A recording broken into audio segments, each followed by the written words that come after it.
fellas. We can be that mistake. Let's do this. What's up, y'all? Hey, guys. We're Embrace the Suck 21. Yes, we are. I'm Spencer. And I'm Daniel. Now, those of you who've been following us a while and are in our Patreon, you know that we have covered the UK Inbetweeners. To its entirety. Yes, we've done all 3 series and both the movies. Yep. And my God, it was a good look into teenage life in the United Kingdom for 2 Americans who have gone through school and survived it. Yeah.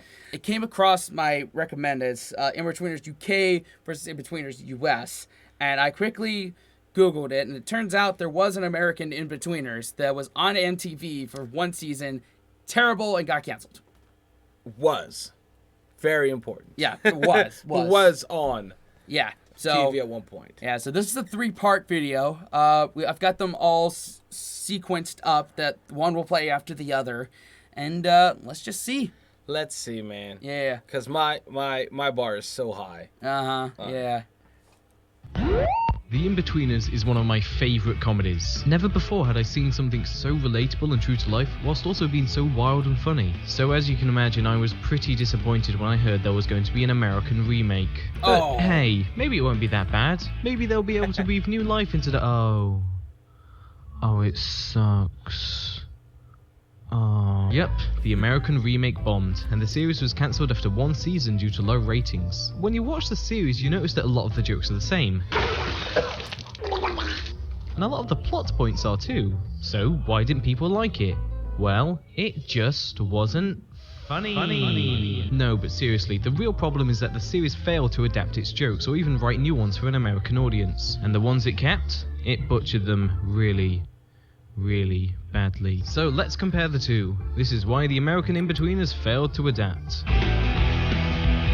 Okay, already. Like... Wait, they kept the same...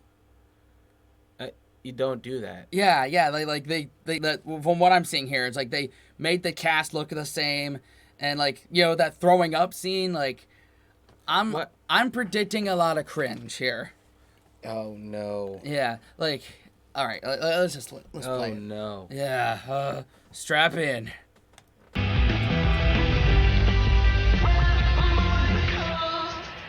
Right from the get-go, I'd like to say the American Inbetweeners has 2 glaring problems. Number 1 is the lack of build-up to a joke, and number 2 is the lack of repercussions or consequences. Take these 2 very similar scenes. The first one from the UK Inbetweeners, and the second one from the US. Which one is more shocking to you? Carly! Catch!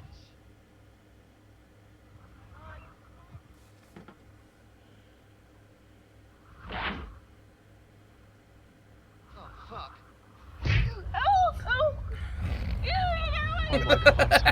It was nice to be somewhere you could have it by throwing a football.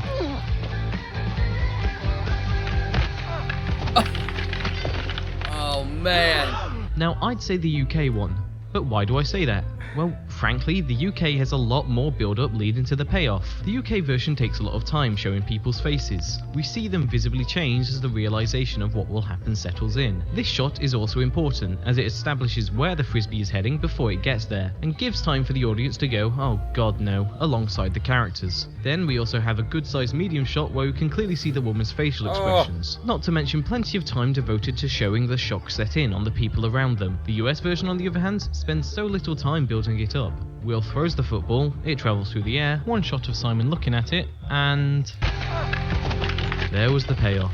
I timed it, and the... That is terrible.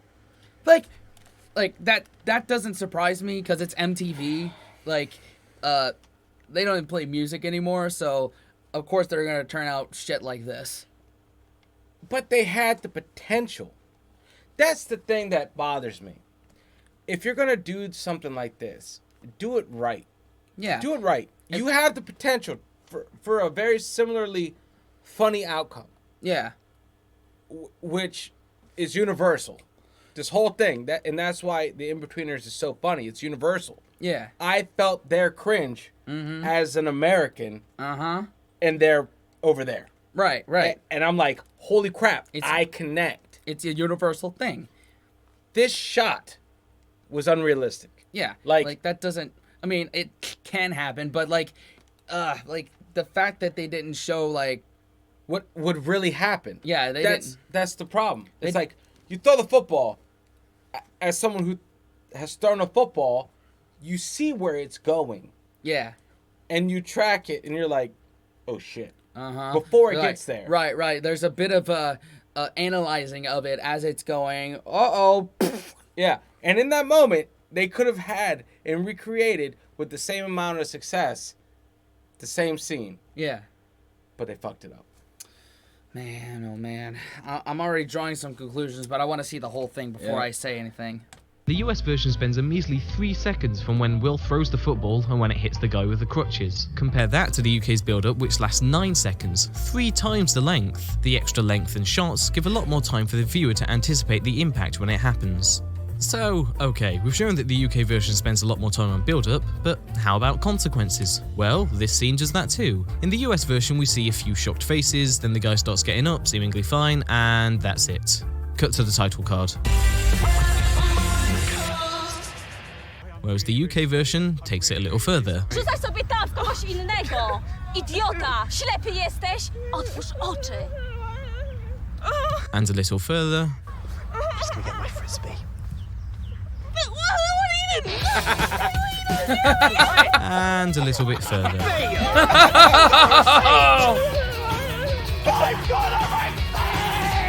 Overall, the UK version of the scene is funnier and more shocking, thanks to the longer build-up than the consequences given afterwards. The US version nearly glosses over the events, and this is a reoccurring problem within the American remake. Like, take this scene in which Simon gets an erection in public. The UK version takes time to build it up. Hang on, you haven't actually got a stalk on, have you? Then there's the payoff. Simon's got a boner! No, let's have a look! Boner! And the scene ends before the name-calling has calmed down. The US version, everyone laughs, and then they stop. And the scene carries on, showing that ultimately none of that really affected anything. However, in the UK version, we see the consequences of the event later in the episode. Boner! Boner! Boner! Good start. But hey, it's not just the events, even the dialogue can have way less time devoted to it. Take this line from the UK version for example. Just look at how the delivery makes the line funny. Come on, Carly. You know why I'm here. And I know why I'm here. And you know why I'm here. Kiss me. Simon, you know I've got a boyfriend. How did the US version approach it though? Come on. You know why I'm here, and I know why I'm here, and you know why I'm here. The joke is lost. The delivery and confused expression is what made it funny, but here you practically miss the fact that he repeated himself. You know why I'm here, and I know why I'm here, and you know why I'm here. So, the UK... Oh, God. Whoa. I feel like this whole video, our video, is just going to be us cringing. I mean, we properly cringed to the UK Inbetweeners because it was like a very Seinfeldian like build up to a lot of jokes. Like it's like part of like why that worked, Seinfeld worked, and like how the UK Inbetweeners worked is there's build up to the jokes, just like in stand up comedy. I think it must have been just a noob from the UK trying to relay a point to people that needed to push out a product. Yeah. And that didn't get it right. So they just copy and pasted and hoping for the same results. Yeah, that's... What do you expect from a network that their most popular show is Ridiculousness and Jersey Shore? Yeah. And every other shore in the whatever. But I get it. Like, well, you have to understand, this is an original... This could be construed as an original idea. Yeah. They took their time because it was personal to them. Yeah. MTV just cranked out word for word. Yeah. It's a cheap, plagiarized version of this. Yeah, copy and paste. Yeah. Yeah. Whew, man, let's see if we can get through it. Yeah. UK version takes more time on all its jokes, right? Actually, no. The UK version also knows exactly when to keep a joke short and sweet, whilst at the same time, the American version drags it out. You fancy 8-year-olds? No, Neil. Our families are friends. We were both 8. Yeah, but you still fancied an 8-year-old. You had a crush on an 8-year-old? Our families are friends, Neil. We were both 8. Yeah, but still, you were attracted to an 8-year-old. Taken a lot of time to say something that isn't funny at all. Is that your mum? I told her not to come and pick me up. She's fit. Yeah, I'd fuck her. Thanks very much. Dude, is that your mom? Yes. Told him not to come and pick me up. She is hot. Yeah, I'd renub her in a second. I'm not gonna ask what that means. Renub is boner backwards. I'd literally renub her so hard that my penis would be pushed back into my body. The American version was also preceded. Yeah, that's another like copy and paste of a joke. Like, you say you're gonna want to fuck someone's mom as a teenager in America, that's a fist to your face. In the UK, they kind of let that slide. It shouldn't have been made. No. The U.S. Inbetweeners shouldn't have been made. Yeah, we're only 5.5 minutes into this one. Oh my god. Let's continue the cringe. We've gone this far. Yep. By this big slow motion shot of Will's mum getting out of the car. And this is another thing that bugs me about the US version. The UK version was filmed in a very gritty and realistic way. The days were often overcast, the camera movements were clearly handheld, and it never strayed too far from showing things as they actually looked. This gave it all a very relatable and true to life feel. The American version dramatizes a lot. Everything is shot at what looks like the magic hour, which is a period of time in day when light is at its softest. This results in a pretty but not very realistic image, and the series is saturated with it. Another thing it does is utilize these different slow motion or cinematic shots to emphasize certain points, but to me it all just results in the product feeling more fake and dramatized. It loses that part of the relatability the UK version had. Also, the music kills me. Nearly every scene in the American Inbetweeners is filled with some sort of obnoxious tune. I am so sick of hearing this song.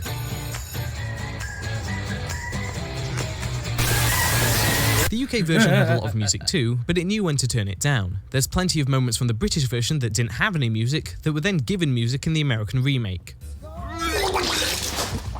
Oh, Christ.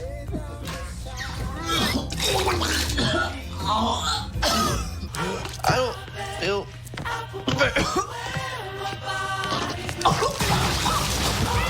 Dylan! Wow. However, I'd argue that... Oh, okay, so first of all, that scene is way too overacted. And also, that's another MTV thing. Is like, because my wife, I love her, but her guilty pleasure trash show is Jersey Shore Family Vacation. And yes, there is a song playing all the time. And they do give credit to, like, what song is playing. And, like, that's cool. But still, it's too much. Yeah. Anyway. That one of the biggest shortcomings of the American remake are the characters, specifically how they presented Jay and Neil. In the UK Inbetweeners, Jay's character is one who lies and exaggerates a lot. Actually, it's a well-known fact that the Caravan Club is like a sex club. I think we've all known someone a little like this character, someone who lies to try and impress. I'm just really good at shagging now, that's all I'm saying. And when Jay lies, you really see that he's passionate about what he's saying. I could drive. I took an army driving course when I was 10. Bollocks! You still wet the bed when you were 10. Yeah, I wet your mum's bed with my spunk. He truly wants to believe that the lie he's telling is true, and he keeps up this charade to even the point of tears. My cock was too big for her. The American version sounds like he doesn't care if anyone really believes him, almost like he's throwing it out there, carefree. So good at sex now. He's frankly boring to watch. Because if you tested my piss right now, it'd be like 80% coke. UK Jay is way over the top. American Jay is just...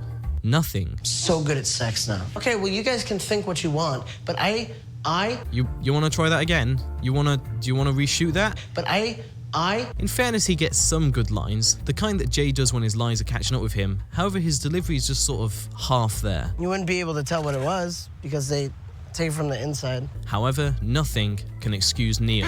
He's like a miniature grown-up with full... Okay, before we get into Neil, yeah, and also in America, like, I looked kind of similar to that when I was growing up in high school. And I gotta tell you, that kind of person does not strike pitch well in America. I just... That person is usually not overconfident. You know what I mean? Yeah, like, that's not usually an overconfident person. Someone who looks like, I don't know, the Simon character or the Neil character here. I'm pointing to either or, not the guy in the middle. Yeah. They could have played this character better. Yeah, absolutely. What did they do to this character? Who said you were invited? Oh, man, we have to be invited? Oh, my God. Neil in the British version was dopey, slow, and often unaware of his surroundings. However, he wasn't brain dead. Everyone knows Neil, and honestly, he gets some of the best jokes in the series. Come on, let's go. This place is cursed. Oh my God, it's haunted. No, Neil. Well, it might be. Like one of those ghost stories, you know, like Harry Potter or the Bible. His voice and absent-minded expression were all believable. This Neil is just horrible. His voice sounds ridiculous. She's so hot, she could be a prostitute. And all of his dialogue is awful. My dad bring me new pants. Whilst Jay was underplayed, Neil is so overplayed. There's no subtlety to this guy. My dad is not gay. Right. My dad's not a bit because he's got hundreds of porn mags at home and it's all straight. All straight? Some lesbian. You can't just make a character stupid and expect that to be funny. There needs to be substance. And sadly, this Neil does and says nothing to make him funny or memorable. Now there's one last thing I'd like to mention, and that's the taming of dialogue. Stop talking bullshit. Due to stricter rules on what can be said on television, the obviously vulgar tone of the British Inbetweeners had to be toned down, and sadly this greatly affected the overall funniness and effect of certain lines. Compare this scene for example. Oh, fucking hell, you two shit yourselves. What?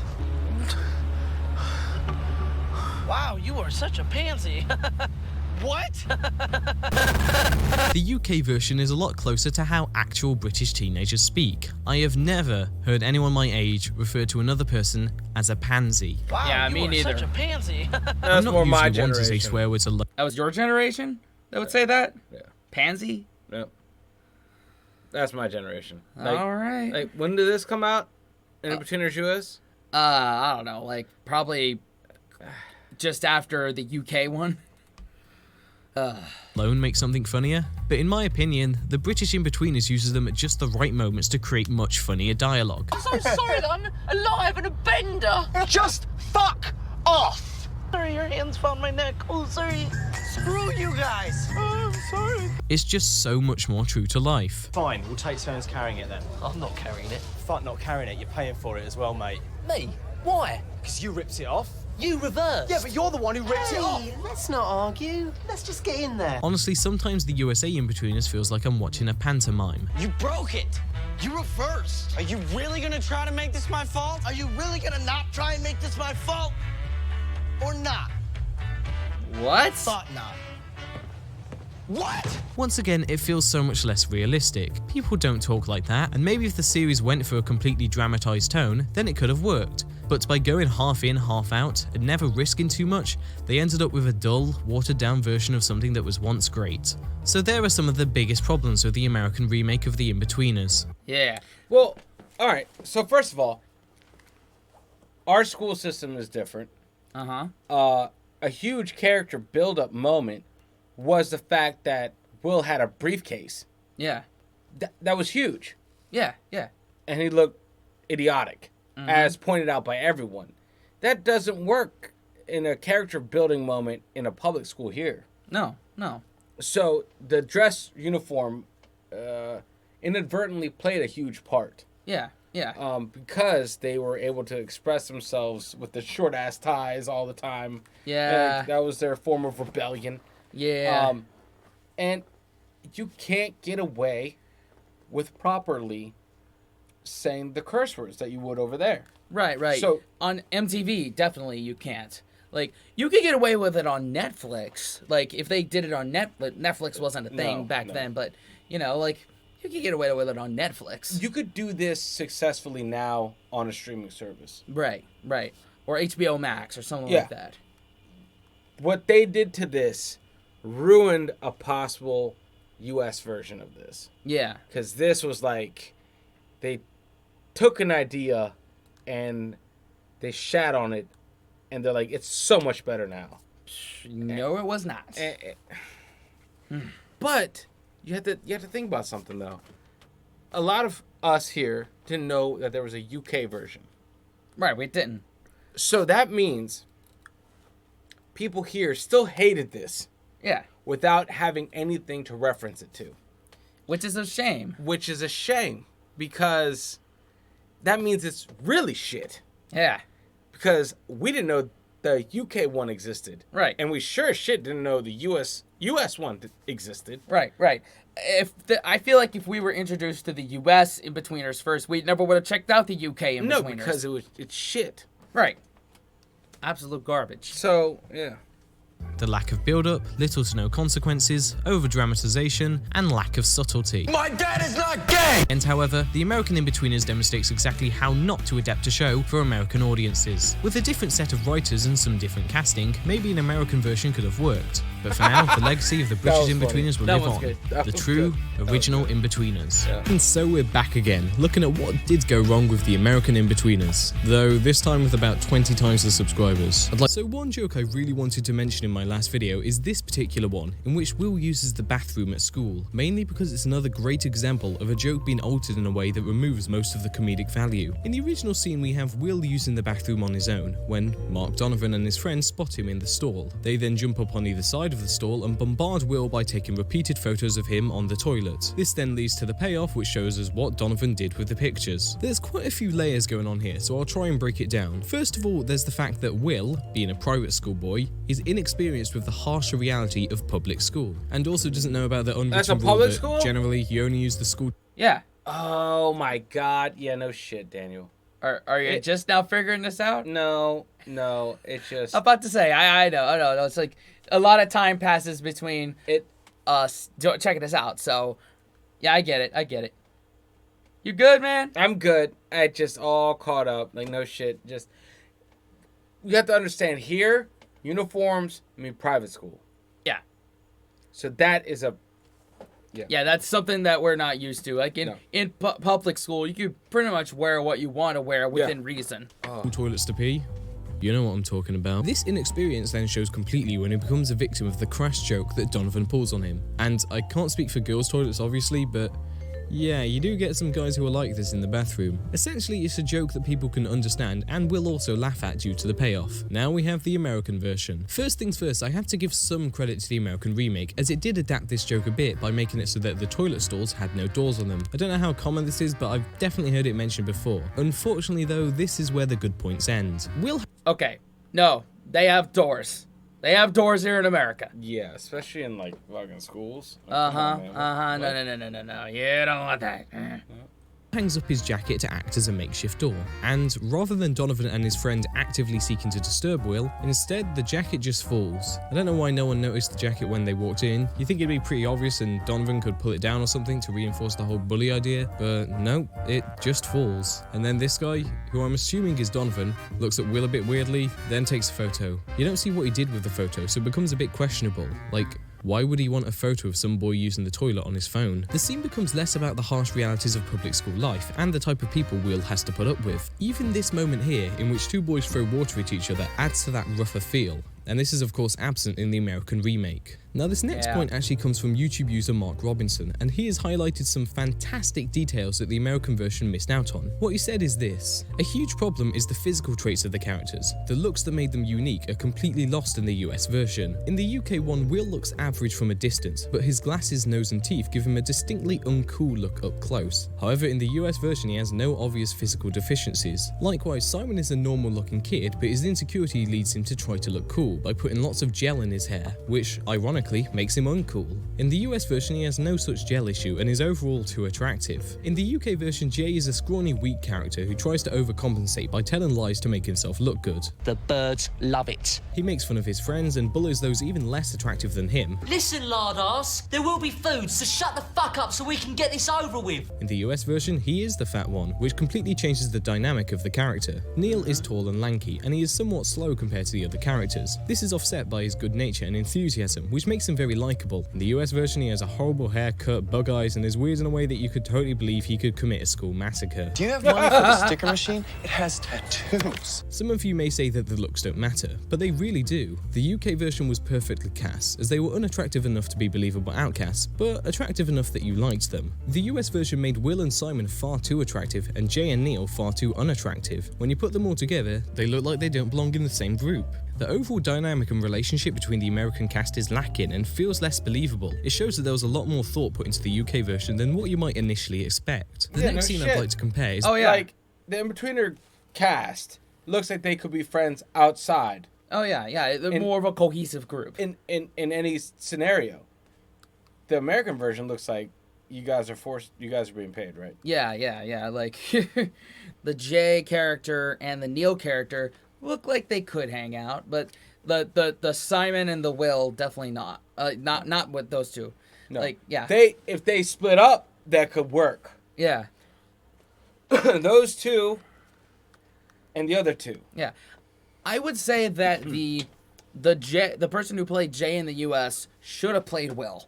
That looks like who should have been Will. Yep. Is the one where Will has to buy alcohol. When trying to look like an adult, Will goes just a little too overboard by dressing up in a suit belonging to Simon's dad. He looks ridiculous as the suit is clearly too big for him, not to mention he's wearing something that nearly no adults around him would wear. It's a small thing, but it's a great example of Will's character, showing that he can be somewhat over the top and have poor judgment, whilst also maintaining a level of smartness behind an idea. In the American one, however, he just wears his normal clothes. It seems strange that the clothes thing was cut, and whilst the scene can continue without the clothes joke, it's essentially just trimming away an extra layer of funny from the whole moment. Another thing the original Inbetweeners does is have Will contrast with what his narration says. His narration speaks very confidently of his ability to pretend to be an adult. However, as soon as we see him actually speak, it becomes very evident that he's not confident at all. Unlike those morons, I knew the key to getting served was confidence.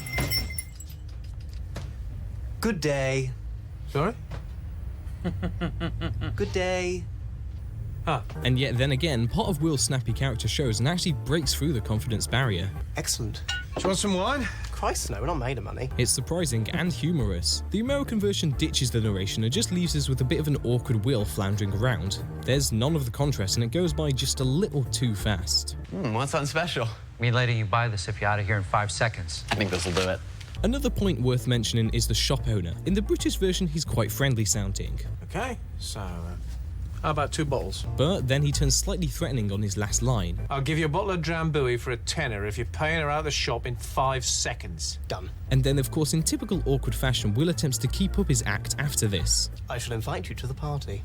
However, in the American version, the shopkeeper has no inflection on his lines. He's flat and boring sounding. What type of thing are you looking for? Overall, the interaction is less natural and less entertaining because of it. Now, if you want to see a true bastardization of a character, have a look at Gilbert. No way! Oh, come on. It's the dude from from Stranger Things. Yeah, let's keep undeniably imposing and all-around terrifying head of sixth form. He was sarcastic, condescending, brusque, and sometimes even juvenile in his approach to the other students. Say my name properly. Mr. Gilbert. Say thank you. Thank you. Say thank you, Mr. Gilbert. Thank you, Mr. Gilbert. Better. With his great voice, giant appearance, and frightening demeanor, every scene with him in was fantastic. And then there's the American Gilbert. Really, there's just so much nothing. His delivery sounds bored, and his appearance is just sort of whatever. Yeah, that is not Mr. Gilbert. That is not... Like, Greg Davis, like, knocked that role out of the park. Like, I could beat up that principal. Come on. That's... What? Yeah, that's not a threatening principal. I don't even know who a good Mr. Gilbert on our end would be. Oh, no. If you could typecast. Yeah. Arnold. Probably Dwayne "The Rock" Johnson? Holy crap, no. Yeah, no. No, that's too over the top. Oh, yeah. Probably Jordan Peele. Okay. Yep. Oh, God. You know, that would be funny. Yeah, yep. And the only Gilbert type thing he does is says he thinks Will has a punchable face. And you do have one of those faces that just makes people wanna... Boom. What? It's so much of a letdown when you compare it to the introduction of Gilbert from the original. Mr. Gilbert, you seem an intelligent man. Oh, I seem intelligent.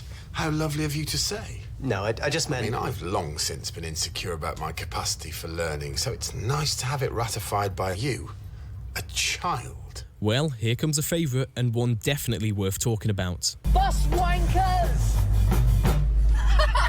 Now, one major problem with the American adaptation of this joke is that, well, wanker isn't really a swear word over there. In fact, there's a fair few purely British swear words that are rarely used in America. The issue is that there aren't that many American swear words that are of the same vulgarity of wanker, or at least none that I know of. That paired with the stricter rules on televised swear words means that the ending result was... bus turds. Bus turds! Oh, wow! It feels tame and childish in comparison. There's a certain sweet spot to the term buswankers that I don't think many other words can compete with. But that isn't the only thing wrong with this scene. First of all, the sense of panic is far less extreme in the American version. Oh God! Right! Where do you want me to go? Anywhere! Drive! Anywhere! Oh, Christ, Jay. Oh, shit! Oh no, they're coming! Shit! Drive! Where? Where am I meant to drive to? Anywhere! Oh shit!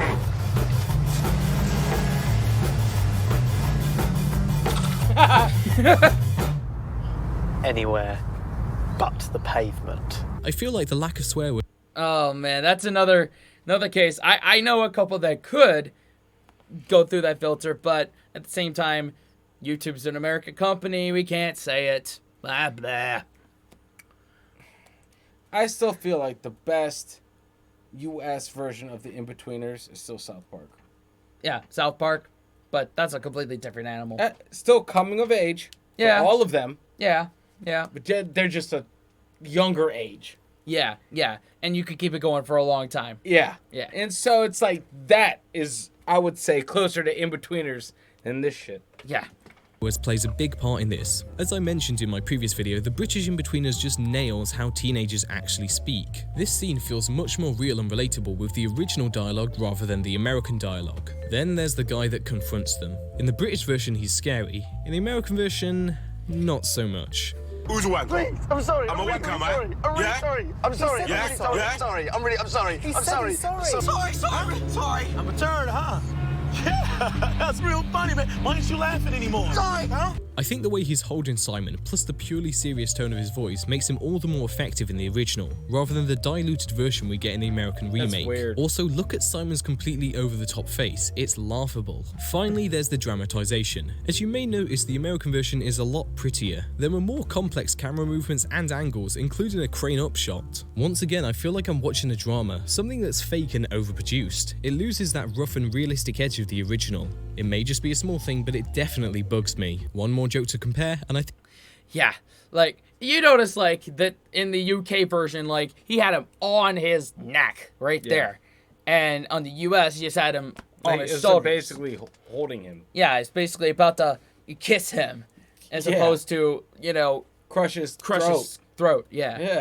I think it's the finest example of the American Inbetweeners just not getting it, and instead resorting to juvenile humor. I'm certain everyone remembers the scene in which Will argues his way to getting served at a pub by bribing a random man there to buy them cider and a carvery and then getting him to sit with them. It's a great example of Will going too far when trying to obtain something, which results in everyone eating meat and gravy. However, more comedic highlights come from the guy they bribed. I'm certain everyone has been in a situation where they are stuck next to a really threatening and blokey man, entirely unsure of what to do or say, and that awkward tension is nailed perfectly here. It's a great little moment that sort of summarizes what the show is about, trying to be cool and then being desperately uncool in the process. Simon's pretty cool. Whenever he goes out, he always has meat and gravy with his booze. So what did the American version do? They made the man into a paedophile. I'm not making this up. What about you, Sunflower? Want to hang out a bit? This seriously cheapens the joke, and even worse, this guy is a semi-reoccurring character. There's no relatability here, or at least no relatability that you'd want to be here. Oh, God. That's... So instead of making it better, we made it weird. Yeah, like, you got Wish.com Burt Reynolds that wants to diddle them. Instead of, the other part. I'll take the other guy. At least I'm getting some booze and some meat and gravy out of it. Come on. Here. Really, it just adds to that feeling that this is a dumbed-down, dramatized version, rather than a hilarious portrayal of real life. A big part of adapting a show for an American audience is changing it to suit a new audience and purpose. The American Office is a great example of this. In Season 1, they stuck rigidly to the format and tone of the original. However, by the time they made Season 2, they realized a more light-hearted and eccentric tone suited the adaptation far more. Also, I kind of made a whole video on that topic, so you should probably go check that out. This is where one of the problems with the American Inbetweeners shows the most. They tried to make the show more cinematic and dramatized, but they almost never went far enough and instead got stuck in an awkward middle ground. So, what happens when the American Inbetweeners is allowed to embrace a more dramatized tone? Case in point, the episode simply titled Fire, a completely original story that sees the show embracing a far more eccentric plot with much sillier humor. The episode follows Will, who manages to save the school from one of the scariest fires you'll ever see, and as a result is hailed as a hero. However, since he was the first person at the scene of the fire, he immediately becomes the primary suspect, so it's up to him to figure out what caused the fire so that he can free his name. The episode has over-the-top lighting, sound effects, camera work, and even music. But you know what? It's kind of refreshing. After god-awful PG rehashes of our favourite moments, it's great to finally see the series come up with its own ideas. Now, okay, the episode still isn't really funny, but it's not painful, and it even has one of the only jokes in the series that actually made me laugh. That is a Mr. Gilbert. Yeah, Hulk Hogan. That would be a perfect Mr. Gilbert. Yeah, or Stone Cold Steve Austin. Yes. He mentioned, I would listen. So, Mr. Gilbert instilled fear. You have Stone Cold. Yeah. Oh, I've always questioned my intelligence. And then he just questioned. And now, two Fantas, like two Fantas, two waters, and that's the bottom line. Because Mr. Gilbert said so. I thought he was sick. He is. This trend of embracing the outlandish is one thing that really helps the later episodes of the series. For example, in the adaptation of the school trip episode, we see our characters head out to a tacky Civil War reenactment centre that doesn't take itself too seriously. And as part of this, we get one line and one visual joke that I actually think is somewhat amusing, and is helped by the dramatised nature of the remake. What? This whole recreation thing is a farce. Half the people are dressed as Germans. I think I saw Darth Maul out there. This episode also introduces a plot point that I actually really like. During the field trip, Jay encounters a girl who he begins to form a romantic connection with, only to find out she's just 13. However, he still decides to go ahead with the relationship despite this, and it gives him some of the best lines of the series. What do you guys think if I were to, I don't know, hypothetically ask out a 7th grader, right? It wouldn't be that crazy, because when she's 73, I'd be 75. It was my fault. I took advice from a guy now dating a 13-year-old. So you do think it's okay? Now, this joke is similar to another we see in the UK show, where they tried to speak to a group of girls who turn out to be 13. Hi there. What'd you fucking say? Hello? And what? I wanted to ask you to a party. I'm 13. Oh, right. And she's 11, you nonce. However, whilst the UK original ends the joke with a hilarious and cringy conclusion, the American show builds upon the idea and turns it into something new. Another thing worth noting is that the characters in the American series are supposed to be 15 and 16, whereas in the UK show they are between 17 and 19. This obviously makes this encounter Like looking at little girls, do ya? Like getting them to go to parties with you where you can touch them, do ya? a little more painful, and this encounter They're amazing. a little easier to swallow. The conclusion to this relationship is fitting, though in the end, all it really does is make me wish the UK writers had handled a plot like this, as it's ultimately slightly uneventful. Some other parts I liked from the American version included Okay, hold on. Do we have to go back? No, let's not go back. Okay, I just needed a second there. Oh my god. Okay. Suffering from travel sickness, which felt like a very fitting personality trait. The over-the-top character of Jono, the Australian carpenter helping Neil's dad. Sometimes it sticks. Occasionally nailing the cringe humour, like in this scene. Lauren from the school trip episode playing a much bigger part, and finally a story in which Will plans to protest the library they just had installed, but instead does a complete 180 just to try and impress a girl. Ultimately, the American version did begin to learn, and whilst it wasn't particularly amazing, it did at least demonstrate self-awareness of the writers. An American version of the Inbetweeners probably could work. A cough, but this attempt just wasn't. Oh, we man, could beat that mistake. Like, yeah. Yes, that was it. But it only worked for an hour and a half, or however long Superbad was. Yeah, I couldn't watch Superbad the show. No. It worked for a movie. It worked for a movie. Yeah, and we got our mantra for our channel out of it. If you know, you know. Yep. But I know what you're really here for. Let's tear apart more of this shit show. One of the biggest bastardizations that I wanted to mention has to be this scene. I'm sure everyone can recall the painful scene in which a drunk Will accidentally convinces Carly's brother that his parents are dead. And once again we return to the age-old problem that the US version lacks build-up. In the original, the conversation is initiated by the wide-eyed curiosity of Carly's brother, "What's a dirty bomb?" as Will then proceeds to answer him with absolutely no filter as to what may actually be disturbing. Well, it's just a big nuclear bomb that terrorists would use to kill everyone in London. Then the scene cuts back to Simon and Carly, and the face Simon makes here is funnier than every single episode of the US Inbetweeners. After some conversation, we cut back to Will and Chris, and Will makes this comment. Oops, there goes the tallest building in London. That'll be a few thousand dead. By cutting away, we get the impression that a certain amount of time has passed where they have both been watching the disturbing recreation on TV. And I like to imagine that Will has been making similar comments throughout this time. Then we get the question. My mum and dad are in London tonight. Would they be killed? And Will's delivery of these two lines is perfect. Oh, yes. Not only killed, but obliterated. Merely a scorched shadow on the pavement. Dust. It's like Will is almost getting enjoyment out of describing Chris's parents as dead in his drunken state. And that, of course, causes Chris to cry out. Dead forever. My mummy! My daddy! No. Mummy! It's a perfect example of painful British humour. The US version, on the other hand, is terrible. The build-up has pretty much gone entirely, as they decide to condense each of these scenes down into one. Oh, I've seen this one. It's about what would happen if a chemical bomb hit the city. The streets would pile up with corpses, stacked up on the curb like recycle bins. My parents are in this city. Would they be killed? Yep, stacked up on a curb. My mom and dad are dead? What? Not only that, but the dialogue is cut down dramatically with a far worse delivery. Wow. Just listen to the difference here. Yep, stacked up on a curb. Oh, yes. Not only killed, but obliterated. Merely a scorched shadow on the pavement. Dust. I think the final blow is that the child performance in the UK version sounds far younger and more innocent in comparison to the American actor, which really sells the scene. My mum and dad are in London tonight. Would they be killed? My parents are in this city. Would they be killed? Yeah. They are dead forever. Yep, dead forever. My mummy! My daddy! My mom and dad are dead? What? It's a poor, rushed adaptation of a great joke. Another painful scene on Yeah, oh my god, yeah. Oh, wow. I don't know what to tell these American writers anymore. Stop ripping off the Brits. Yeah. Make our own shit. Seriously.